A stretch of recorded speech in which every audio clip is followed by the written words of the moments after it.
ഞാൻ ഇപ്പോൾ പറയുന്ന കാര്യങ്ങൾ നിങ്ങൾ ഒരു പക്ഷേ ജീവിതത്തിൽ പകർത്തിക്കഴിഞ്ഞാൽ നിങ്ങളുടെ ജീവിതത്തിൽ ഒരുപാട് മാറ്റങ്ങൾ ചിലപ്പോൾ ഉണ്ടായേക്കാം. അപ്പം ഞാൻ കുറച്ച് കാര്യങ്ങൾ പറഞ്ഞുതരാം. അപ്പം ജീവിതത്തിൽ പ്രാവർത്തികമാക്കാൻ കഴിഞ്ഞാൽ അത് എന്താണ്, ജീവിതത്തിൽ ഒരുപാട് പ്രയോജനപ്രദമാണ് കേട്ടോ. നമ്മൾ ദിവസവും രാവിലെ 5 മണിക്ക് ഉണരുക. ഇത് പറയാൻ എളുപ്പമാണ്. 5 മണിക്ക് ഉണരുക എന്ന് പറയുമ്പോൾ പറയാൻ എളുപ്പമാണ്, പക്ഷേ ഇത് ജീവിതത്തിലേക്ക് പ്രാവർത്തികമാക്കുക എന്നതാണ് വളരെ പ്രയാസമേറിയ കാര്യമാണ്. പക്ഷേ നമ്മൾ വിചാരിച്ചാൽ നമുക്ക് 5 മണിക്ക് എഴുന്നേൽക്കാനായിട്ട് കഴിയും. പോട്ടെ, 5 മണിക്ക് എഴുന്നേൽക്കണ്ട, ദിവസവും 6 മണിക്ക്, രാവിലെ 6 മണിക്കെങ്കിലും നമ്മൾ എന്ത് ചെയ്യുക, ഉണരുവാനായിട്ട് ശ്രമിക്കുക. രാവിലെ ഉണരുമ്പോൾ പുഞ്ചിരിയോടെ ഉണരുക കേട്ടോ. രാവിലെ 6 മണിക്ക്, 5 മണി ഞാൻ പറയുന്നില്ല, 6 മണിക്കെങ്കിലും ഉണരുക. 6 മണിക്ക് ഉണരുമ്പോൾ എങ്ങനെയാ പുഞ്ചിരിയോടെ ഉണരുക. ഉണർന്നതിന് ശേഷം ദിവസവും, ഒരു ദിവസവും 2 ദിവസവും അല്ല, ദിവസവും നമ്മൾ ഒരു 15 മിനിറ്റെങ്കിലും വ്യായാമം ചെയ്യുക. വ്യായാമം ചെയ്യുക കേട്ടോ. വ്യായാമം എന്ന് പറയുമ്പോൾ നമുക്ക് എല്ലാവർക്കും വ്യായാമം ചെയ്യാനൊന്നും അറിയില്ലായിരിക്കും. എല്ലാവർക്കും വ്യായാമം ചെയ്യാൻ അറിയില്ല എങ്കിൽ രാവിലെ ഒരു 15 മിനിറ്റ് ഒരു പ്രഭാത സവാരി അല്ലെങ്കിൽ മോർണിംഗ് വാക്ക് നടത്തുക. 15 മിനിറ്റ്, അരമണിക്കൂർ നടത്തിയാലും, അരമണിക്കൂർ മോർണിംഗ് വാക്ക് നടത്തിയാലും നല്ലതാണ്. 15 മിനിറ്റെങ്കിലും ഒരു മോർണിംഗ് വാക്ക് നടത്തുന്നത് ഒരു ശീലമാക്കുക കേട്ടോ. അതുപോലെ തന്നെ ജീവിതത്തിൽ അറിഞ്ഞിരിക്കേണ്ട മറ്റൊരു സംഗതിയാണ്, നമുക്ക് ശരിയെന്ന് തോന്നുന്ന കാര്യങ്ങൾ നമ്മൾ ജീവിതത്തിൽ പ്രാവർത്തികമാക്കുക. അല്ലെങ്കിൽ നമുക്ക് ശരിയെന്ന് തോന്നുന്ന കാര്യങ്ങൾ ജീവിതത്തിൽ പ്രവർത്തിക്കുക. നമുക്ക് ശരിയെന്ന് തോന്നി പ്രവർത്തിക്കുന്ന കാര്യങ്ങൾ എന്താവാനും പാടില്ല, വേറൊരാൾക്ക് ഒരു ദ്രോഹമാകാനും പാടില്ല. അതൊന്ന് പ്രത്യേകം ശ്രദ്ധിക്കണം കേട്ടോ. നമ്മൾ ശരിയെന്ന് കരുതി ചെയ്യുന്ന കാര്യങ്ങൾ വേറൊരാൾക്ക് ദ്രോഹമായി മാറിയാൽ അതെന്ത് ചെയ്യും, അത് നമ്മുടെ ജീവിതത്തെ പിന്നോട്ടടിക്കുമെന്നാണ്. അതുകൊണ്ട് അത് പാടില്ല. നമുക്ക് ശരിയെന്ന് തോന്നുന്ന കാര്യങ്ങൾ പ്രവർത്തിക്കുക, അത് മറ്റൊരാൾക്ക് ദ്രോഹമാകാനും പാടില്ല കേട്ടോ.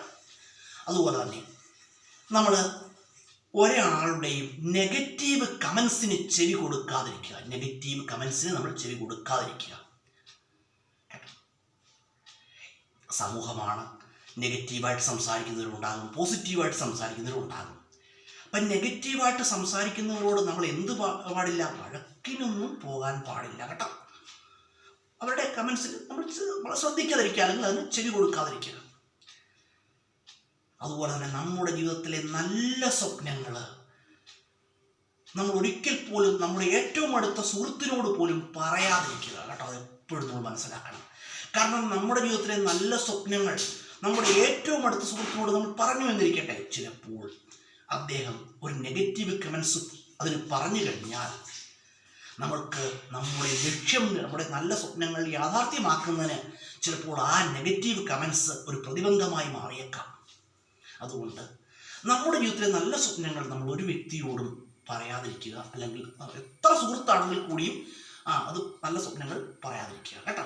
നമ്മുടെ സ്വപ്ന സാക്ഷാത്കാരത്തിനായിട്ട് എന്ത് ചെയ്യുക, നമ്മൾ പ്രയത്നിക്കുക. നമ്മുടെ ലക്ഷ്യം നേടിയെടുക്കുന്നതിനായിട്ട് നാം പ്രയത്നിക്കുക. ഒരു കാര്യം പറയട്ടെ, നമ്മുടെ ലക്ഷ്യങ്ങൾ എന്തായിരിക്കണം, എപ്പോഴും നല്ല ലക്ഷ്യങ്ങളായിരിക്കണം. സ്വപ്നങ്ങൾ നല്ല സ്വപ്നങ്ങളായിരിക്കണം കേട്ടോ. മോശം ലക്ഷ്യങ്ങൾക്കായിട്ട് ഒരിക്കലും പ്രവർത്തിക്കുവാൻ പാടില്ല, അല്ലെങ്കിൽ പ്രയത്നിക്കുവാൻ പാടില്ല. നല്ല ലക്ഷ്യങ്ങൾക്കായിട്ട് നാം പ്രയത്നിക്കുക കേട്ടോ. അതുപോലെ നമ്മുടെ സ്വപ്ന സാക്ഷാത്കാരത്തിനായിട്ട് ഉപയോഗിക്കുന്ന വഴികളും എന്തായിരിക്കണം, നല്ല വഴികളായിരിക്കണം കേട്ടോ. ഒരിക്കലും തെറ്റായ വഴിയിലൂടെ നമ്മളൊന്നും നേടിയെടുക്കുവാനായിട്ട് ശ്രമിക്കുവാൻ പാടില്ല. തെറ്റായ വഴിയിലൂടെ നാം എന്തെങ്കിലും നേടിയെടുത്തു കഴിഞ്ഞാൽ എന്തെയും, അതിന് ഒരു നീർക്കുമലയുടെ ആയുസ് പോലും കാണില്ലെന്നാണ്. അതുകൊണ്ട് എല്ലാം നമ്മൾ നേരായ വഴിയിലൂടെ നേടിയെടുക്കുക കേട്ടോ. നല്ല ലക്ഷ്യങ്ങൾ നേരായ വഴിയിലൂടെ യാഥാർത്ഥ്യമാക്കുവാൻ നാം പരിശ്രമിക്കുക കേട്ടോ. അതുപോലെ തന്നെ നമ്മൾ എപ്പോഴും കേട്ടോ. അതുപോലെ തന്നെ നമ്മൾ ഒരു വ്യക്തിയോട് അമിതമായിട്ടങ്ങ് സംസാരിക്കാതിരിക്കുക. അമിതമായിട്ട്, ആവശ്യത്തിന് എല്ലാവരോടും സംസാരിക്കുക. അമിതമായി സംസാരിച്ചു കഴിഞ്ഞാൽ എന്ത് ചെയ്യും, അത് കേൾക്കുന്ന വ്യക്തിക്ക് ചിലപ്പോൾ ഇറിറ്റേഷൻ ഉണ്ടാക്കിയേക്കാം. ഇറിറ്റേഷൻ എന്ന് പറഞ്ഞാൽ അർത്ഥം എന്തുവാ? ഇറിറ്റേഷൻ അർത്ഥം എന്താണ്? ഇറിറ്റേഷൻ എന്ന വാക്കിൻ്റെ അർത്ഥം എന്തുവാ? അരോചകത്വം. കേൾക്കുന്ന വ്യക്തിക്ക് അരോചകത്വമായി കഴിഞ്ഞാൽ പിന്നെ അതൊരു ബുദ്ധിമുട്ടായി മാറും കേട്ടോ. അതുകൊണ്ട് എല്ലാവരോടും വർത്തമാനം പറയുന്നത് അതൊരു തെറ്റുമില്ല. പക്ഷേ അമിതമായിട്ട് ആരോടും വർത്തമാനം പറയാൻ പാടില്ല കേട്ടോ. ആവശ്യത്തിന് എല്ലാവരും സംസാരിക്കുക കേട്ടോ.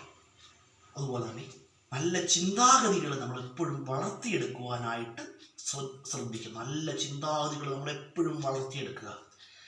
നമുക്ക് ഈശ്വരൻ നൽകിയിരുന്ന സൗഭാഗ്യങ്ങൾ എന്തൊക്കെയാണോ ആ സൗഭാഗ്യങ്ങളിൽ നിന്നുകൊണ്ട്, അല്ലെങ്കിൽ ആ സൗഭാഗ്യങ്ങളെ തിരിച്ചറിഞ്ഞുകൊണ്ട് ഒരുപാട് ഹൈറ്റ്സിലേക്ക് വളരുവാൻ നമ്മൾ എന്ത് ചെയ്യുക? പരിശ്രമിക്കുക കേട്ടോ. നമ്മൾ നമ്മുടെ ചുറ്റുപാടിലേക്ക് നോക്കും. അപ്പം ഒരു വ്യക്തി അങ്ങനെ ജീവിക്കുന്നു, വേറൊരു വ്യക്തി ഇങ്ങനെ ജീവിക്കുന്നു. നമ്മൾ അതിനെക്കുറിച്ച് ഓർത്ത് ബോധേടാവേണ്ട കാര്യമില്ല. നമുക്ക് എന്തൊക്കെയാണോ ഈശ്വരൻ നൽകിയിരുന്ന സൗഭാഗ്യങ്ങൾ അതിൽ നിന്നുകൊണ്ട് നമ്മൾ ഒരുപാട് ഹൈറ്റ്സിലേക്ക് വളരുവാൻ ശ്രമിക്കുക. സ്വന്തം അധ്വാനത്തിലൂടെ ഒരുപാട് ഹൈറ്റ്സിലേക്ക് വളരുവാൻ ശ്രമിക്കുക കേട്ടോ. അതുപോലെ തന്നെ ദിവസവും നമ്മൾ രാത്രി 10 മണിക്കെങ്കിലും എന്ത് ചെയ്യുക? ഉറങ്ങുന്നത് ഒരു ശീലമാക്കുക കേട്ടോ. രാത്രി 10 മണിയാകുമ്പോൾ എന്ത് ചെയ്യുക? ഉറങ്ങാൻ കിടക്കുക കേട്ടോ. സമാധാനത്തോടെ ഉറങ്ങാനും ആ പുഞ്ചിരിയോടെ ഉണരുവാനും നമുക്ക് കഴിഞ്ഞാൽ നമ്മൾ എന്താണ്? ലോകത്തിലെ ഏറ്റവും വലിയ ഭാഗ്യവാനാണ് കേട്ടോ. രാത്രി 10 മണിക്ക് ഉറങ്ങാൻ കിടക്കുക കേട്ടോ. അതുപോലെ രാവിലെ എന്ത് ചെയ്യുക? ഞാൻ 5 മണി എന്നാണ് ആദ്യം പറഞ്ഞത്. 5 മണി നിങ്ങൾക്ക് പ്രയാസമായി തോന്നുമെങ്കിൽ ദിവസവും ഒരു 6 മണിക്കെങ്കിലും ഉണരുക കേട്ടോ. സമാധാനത്തോടെ ഉറങ്ങുക, പുഞ്ചിരിയോടെ ഉണരുക. അതെന്താണ്? ജീവിതത്തിൽ ഏറ്റവും വലിയൊരു ഭാഗ്യമാണെന്നാണ് കേട്ടോ.